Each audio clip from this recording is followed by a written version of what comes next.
Live from the National News Studio, Sri Lanka.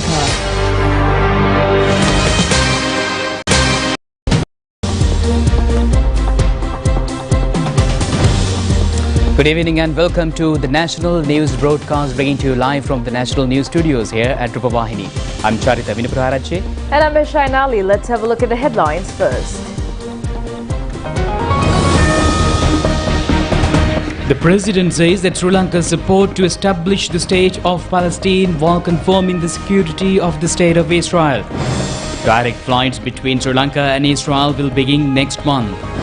Dr. Rukshan Bellana, who was held by force by the staff of the National Hospital, was rescued.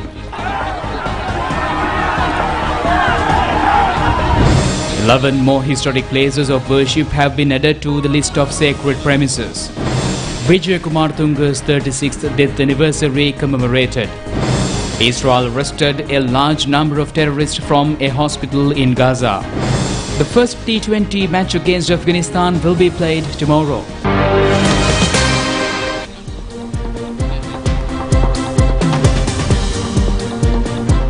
On to those and other stories in detail now, and starting off with the top story.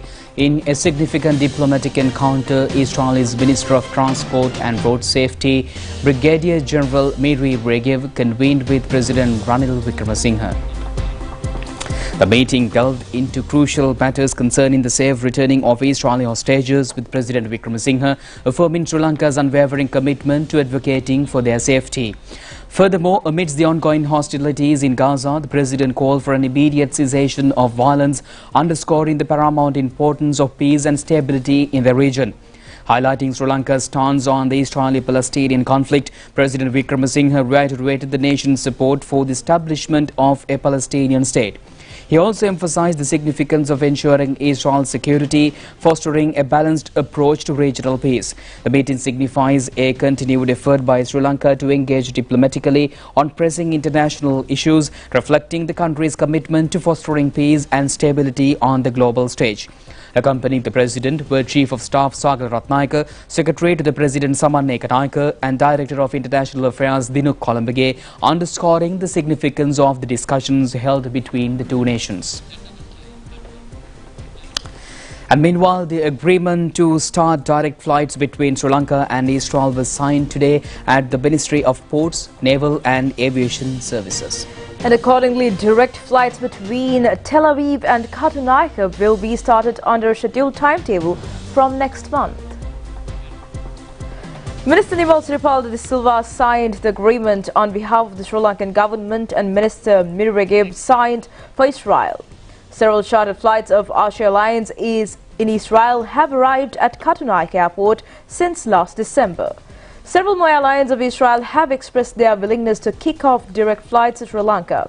About 20,000 Sri Lankan migrant workers are doing various jobs in Israel. Minister Nimal Siripal de Silva stated that these flight services will become a great benefit for these workers. The Israel minister said that these flights would further strengthen bilateral relations between the two countries and more Israeli tourists attracted to Sri Lanka.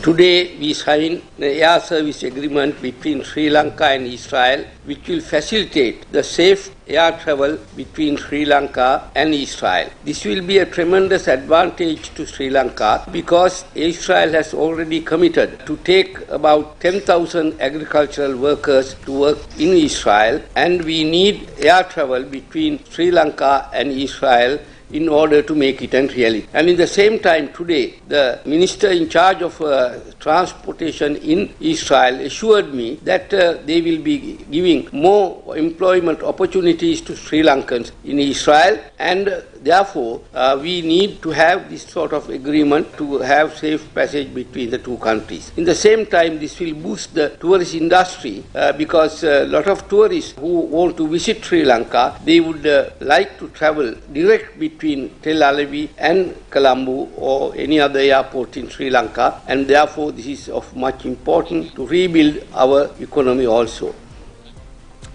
Police say that the violent situation erupted at the Colombo National Hospital has been controlled at present.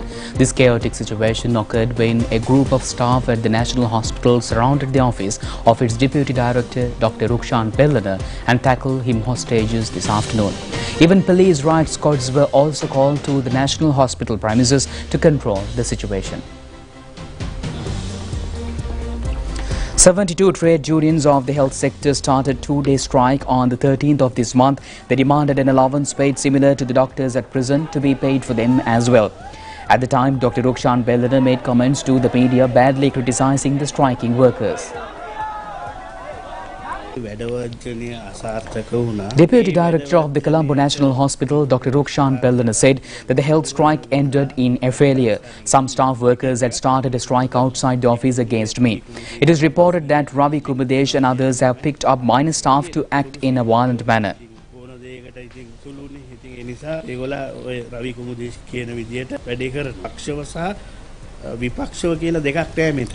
මෙතන තියෙන්නේ පක්ෂව විතරයි. විපක්ෂව කතා කරොත් ජනතාව වෙනුවෙන් කතා කරොත් රෝගී ජනතාව වෙනුවෙන් කතා කරොත් ඊට එරෙහි වෙලා කලහකාරී ලෙස හැසිරීම මොවුන් අතින් සිද්ධ වෙනවා. They held Dr. Rukshan Bellana in his office today in retaliation to this matter. Being encircled by the hospital workers for several hours, the riot squad and the police STF managed to take him out safely this evening.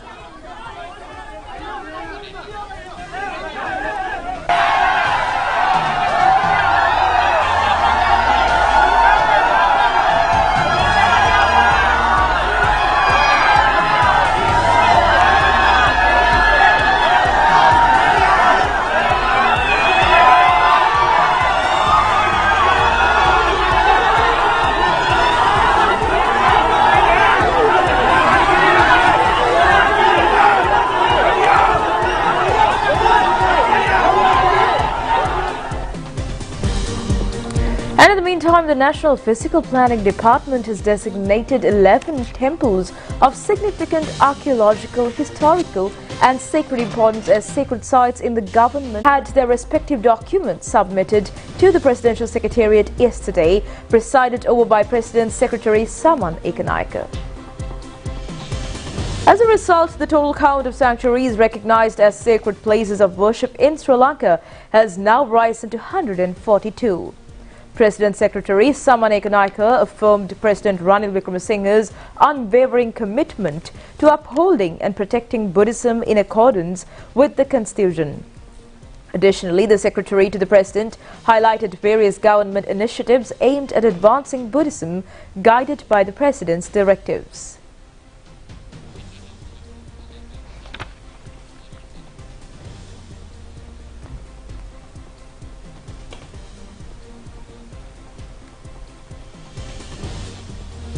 The 36th death anniversary of the late humanitarian artist and political leader Vijay Tunga was marked today with commemoration programs held in several places. The main ceremony was held at the Vijay Tunga monument erected in Setuwa under the patronage of former President Chandrika Bandaranaike Tunga. After conducting religious observances, floral tributes were placed before the Vijay Tunga statue.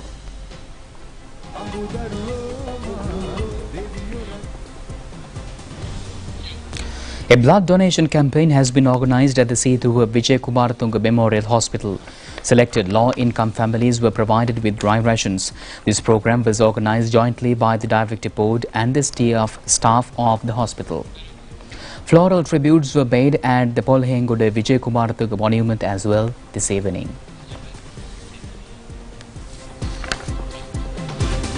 On to more local news, President's senior advisor for National Defence and Chief of Presidential Staff, Sagar Ratnayaka, says that although the new economic reforms implemented in the country at present are politically not favourable, they will lead to benefits for the country in the future.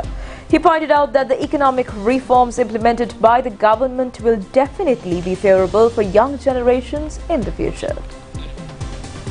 Sagal Ratnayaka made these remarks addressing a seminar on the budget proposals of 2024 held at the Mathura District Secretariat Auditorium yesterday.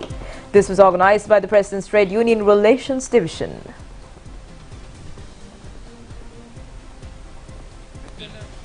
President's Senior Advisor for National Defence and Chief of Presidential Staff Sagal Ratnayaka said that with the IMF agreement, the major benefit is not the loan we obtained, but the international credibility Sri Lanka has maintained. The IMF and the international community have placed confidence on our country. With the IMF funds, the government has started a number of reforms. One is the Aswasuma Beneficial Program. Upon the success of this program, the number of beneficiaries will be increased up to 2.4 million. All our activities will become more successful once we complete the debt restructuring process. ඒකේ සාර්ථකත්වය තවත් ඉදිරියට වැඩි වෙනවා. Dollar 15000ක් දක්වා දෙනවා. අනිත් එක තමයි ඒ ලාභීන් ප්‍රමාණය වැඩි කරා. මේ වර්ෂයක 24,24,000ක් දක්වා වැඩි වෙනවා. අපේ මේ හැම කාර්යයක්ම සාර්ථක වෙන්නේ ණය ප්‍රතිව්‍යුහගත කිරීම ටික අපි අවසන් කරාම. President Director General on Trade Union Saman Ratnapriya said that in the past we were under the opinion that the IMF is a mechanism to slash welfare facilities. However, with the IMF support, the government has been able to implement Aswasuma Beneficial Program to provide more relief to needy families. The President will also increase the allowances paid for the pensioners, elderly people and patients of renal diseases. It is commendable that a bankrupted country has been able to increase the salaries of public servants within a period of 1.5 years. Sri Lanka has become a country that has come out of the crisis in a very short period. A special workshop of capacity building for journalists was held in Colombo yesterday under the patronage of Minister Dr. Bandula Gunawardhan. This has been organized by the Ministry of Mass Media and sponsored by the UN Development Programme. Heads of many electronic and print media institutions and leading journalists were present at this workshop. The Media Ministry had conducted a series of workshops to enlighten provincial journalists island-wide, and this was held as the final event of the series. Legal provisions in reporting personal information, fake and distorted information, hate speeches and news published with vicarious ideas and reporting crimes and many other topics were discussed at this workshop. Several veteran media experts contributed to this workshop as resource personnel. Secretary to the Ministry of Mass Media Anusha Palpita, Deputy Resident Representative of the UNDP Malini Havik and many others were present at this occasion. We know in the changing times, media, with social media, you get assessed, your KPIs is about how many clicks you get, not necessarily always the best article or most checked facts, and that's a difficult situation, which also creates even more importance that we discuss topics like through these training programs on misinformation, disinformation, and that we talk about ethics and values. I know that so many individual journalists, they carry those difficulties and those dilemmas with them in everyday work, wanting to uphold the integrities and the reasons that you became a journalist. But then sometimes the pushes of having to publish quickly, maybe having something more sensational than those in competition, how difficult it is to, on a daily basis, uphold those standards and values that many deep down adhere to and maybe took an oath for or went through a journalist training for several years because of they believe in. So it's important we discuss this and do it across the sector. Misinformation and disinformation and hate speech is not topics that are special to Sri Lanka. These are global phenomena that every country is grappling with, while at the same time we are in a critical global situation where we see that the space for media might be limited, and even more important, to uphold the trust of the public, and that requires that pursuit of the role of media, the fourth pillar of democracy, to scrutinize and fact check all the powers in society, while at the same time ensuring that what one deliberately puts out is not misleading or misguiding the public. So it's a critical and vital role, one of the most important in any democratic free society. And in the meantime, 2 vessels of Iran Navy has arrived in Colombo harbour today for an official visit. Sri Lanka Navy welcomed the 2 vessels according to the naval traditions. The vessel runs is included with a crew and staff of 270 persons. The other vessel, Ran Storm, has a crew of 250. During this visit, the 2 Iranian Navy ships will take part in a number of programs to enhance the mutual relations between the 2 navies in Iran and Sri Lanka. A number of training exchange programs will also be held, and the 2 Iran vessels are scheduled to leave the island on the 19th of this month. Meanwhile, Sri Lankan Navy vessel titled Sairala left the Trincomalee harbour today to take part in a Milan 2024 multilateral naval drill to be held in India. This naval drill will be held at the Bay of Bengal and Visakhapatnam harbour. The Milan 2024 naval drill has been organised this year for the 12th occasion. JICA supports to resume construction of the second terminal of the Jakatkumara airport. This project was originally started in 2020 under a soft loan of JICA costing 145 billion rupees, and it was stopped due to economic crisis in early 2022. As a result of the discussions held by Minister Nimal Siripal de Silva with JICA, a decision has been taken to provide an additional sum of $450 million to resume the project. A team of JICA, including its chairman Tanaka Akihiko, recently observed the current construction work of the second terminal of Jakatkumara Airport. About 6% of the construction have been completed by now.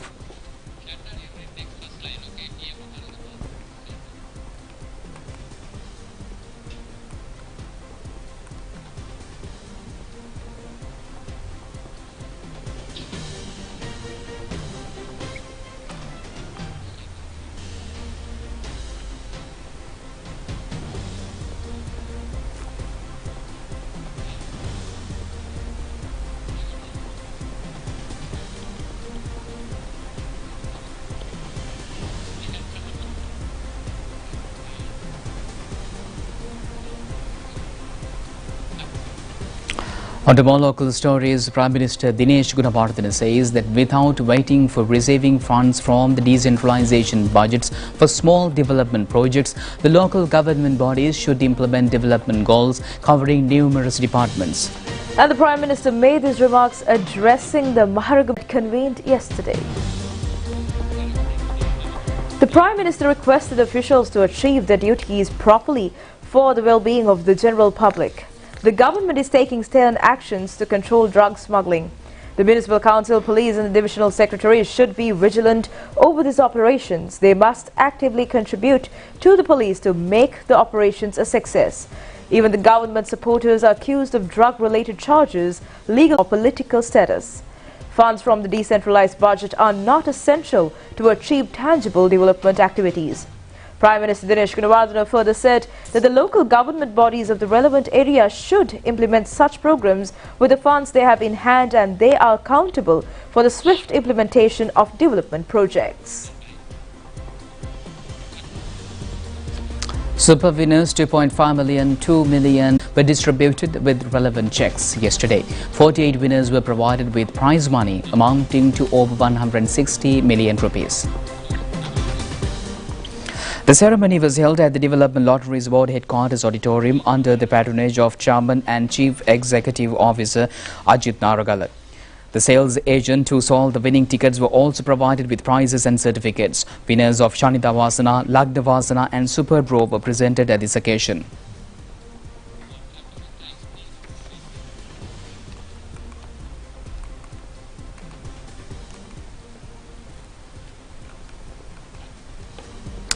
And despite the economic challenges, the government has endeavoured to grant 11,000 rupees to government employees.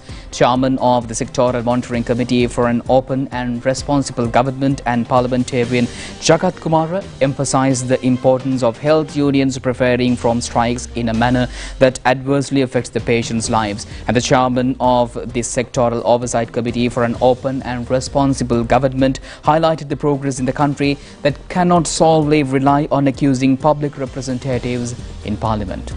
And he emphasized that government officials are equally responsible for delivering efficient and accountable services to the people. He made these remarks during a press conference at the Presidential Media Centre held today under the theme Collective Path to a Stable Country. Parliamentarian Jakatkumara said that while many government officials diligently serve the public, there are instances where certain individuals lack effectiveness and accountability in their roles. Additionally, there have been instances where essential service provisions have faltered, particularly due to the delays in public service appointments and transfers, which have been attributed to the inefficiency of some officials. The MP added that while political authorities are often criticized for their mistakes, certain high-ranking officials in the public sector operate without being held accountable. Merely blaming politicians is insufficient for advancing the country. Public officials must not operate based on personal preferences. He said that furthermore, instances have arisen where officials have declined to participate in parliamentary sectoral oversight committees, citing lack of accountability. According to the Constitution, independent commissions are answerable to Parliament. Consequently, the public's rights have been significantly neglected in such scenarios. To enhance performance, diversity and transparency must be fostered within the public service. To address this concern, we've organized a special workshop scheduled for the 19th, presided over by the Speaker, targeting the officials deeply engaged with the public, such as ministry secretaries, provincial, district and divisional secretaries. And now let's move on to some few more local news items in brief. The Badulla District Coordinating Committee meeting was held today at the District Secretariat Auditorium. Minister Dr. Bandula Gunawardana, Prasanna Ranatunga and Nimal Siripal de Silva and several others were present at this meeting. Special felicitation ceremony was held for the Emeritus Professor R. Ratna Athugala at the University of Kelaniya yesterday. It was organized by the Department of Mass Media in the University of Kelaniya. Professor R. Ratna Athugala was felicitated for his immense service rendered to radio, television, stage, film industry, literature and many other sectors. A 3-day workshop was held at the SLBC premises today to educate Buddhist monks of radio usage and preaching Dhamma sermons under the patronage of Venerable Omar Kassapa and Venerable Gantunaya Sajitheras. Chairman of the Sri Lanka Broadcasting Corporation Hudson Samarasinghe and many others were present at the opening of the workshop. In the meantime, farmers of green gram cultivation says that they have faced immense difficulties to achieve proper income suited to the expenses of their crops. Green gram harvesting season has begun in Kantal area at present.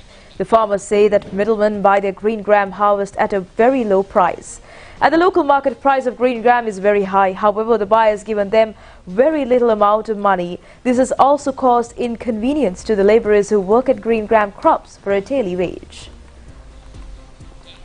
Green gram farmers request the relevant authorities to focus attention to their problems and provide suitable market facilities for their produce.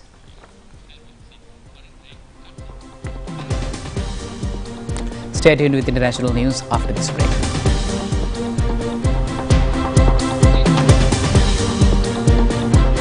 நான் bank போயிட்டு வரேன். இப்ப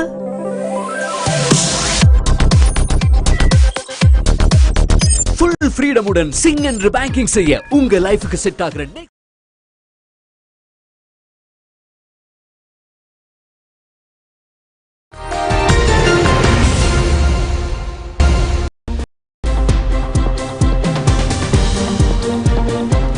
Welcome back after the break. Moving on to news overseas. Israel's military claims it has captured dozens of terrorist suspects during a raid on southern Gaza's main hospital as staff and patients were forced to flee under gunfire. Israel said it launched a precise and limited mission at Nazir Hospital in Khan Yuni, adding it had intelligence that Hamas had held hostages there. Hamas dismissed the claim as lies. The hospital's director told the foreign journalist that conditions inside are very dangerous. The Israel Defense Forces chief spokesman, Rear Admiral Daniel Hagari, said among those captured was a participant in Hamas's attack inside Israel on 7th October. An ambulance driver from Hamas who had driven a hostage into Gaza and a member of the Armed Popular Front for the Liberation of Palestine group. And meanwhile, the Russian media says that jailed Russian opposition politician Alexei Navalny has died. Russian media reports that the prison services of the Yamalo-Donetsk region where he had been serving his sentence announced his death. Alexei Navalny, an outspoken critic of Russian President Vladimir Putin, has been in Russian jail since 2021 on charges that are widely viewed as politically motivated. Navalny's spokesperson said to the team that he'd received confirmation of the death, but his lawyers was now traveling to Siberia. Kremlin spokesman Dmitry Peskov said Russia's penitentiary service was making all checks regarding Navalny's death, but had no information about the matter. In August, Navalny was found guilty of founding and funding an extremist organization, which he denies, and was given an extra 19 years to his existing sentence. He had already been sentenced to 9 years for parole violations, fraud and contempt of court. Moving on to Pakistan, jailed politician Imran Khan has named Omar Ayub Khan for Pakistan's Prime Minister post. Ayub is one of the Imran Khan's party leaders. However, despite Mr. Khan's independents unexpectedly winning the most seats in last week's election, they do not have enough to form a government. Currently, the two main rivals appear on course to take control after they formed a coalition. Nawaz Sharif's Pakistan Muslim League and Bilwal Bhutto's Pakistan People's Party, a senior leader of Khan's Pakistan Tehreek-e-Insaf Party, Asad Kaiser, announced Ayub as his pick for PM after meeting with the former premier in prison.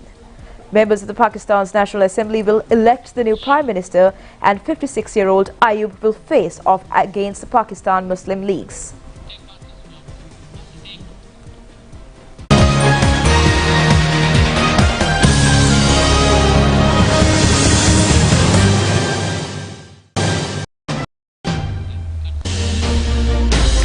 Welcome back with your sports update, and it's cricket. The first T20 match between Sri Lanka and Afghanistan will be played tomorrow at the Rangiladambulu International Cricket Stadium. And making history, this will be the first T20 international match played at the Rangiladambulu International Cricket Stadium. A cricket match at the stadium was played for the last time in 2008 between Sri Lanka and England. The stadium was renovated and reopened recently for international matches again. Accordingly, the three-match T20 series between Sri Lanka and Afghanistan is scheduled to be played in this ground. The first T20 match will begin at 7 p.m. tomorrow. Players of both teams have their final training sessions today. The fifth edition of the LPL cricket tournament will be played from the 1st to the 21st of July. The Sri Lanka cricket announces today that 5 teams will play 24 matches in this tournament. Each team should be included with 20 to 24 players. Among them, 6 players must compulsorily be foreign players. New Zealand today at a test cricket series for the first time against South Africa. The two countries have played test cricket for about 92 years.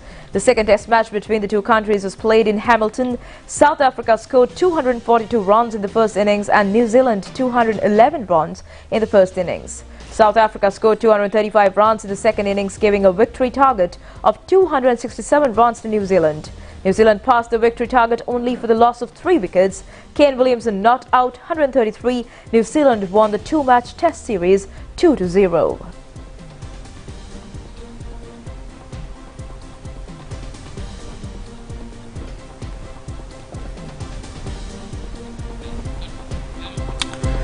With that cricketing update, which marks an important point in Sri Lankan cricket, we are going to wrap up tonight's news. But just tomorrow at the very same time. I'm Charita, signing with Asia. Stay safe.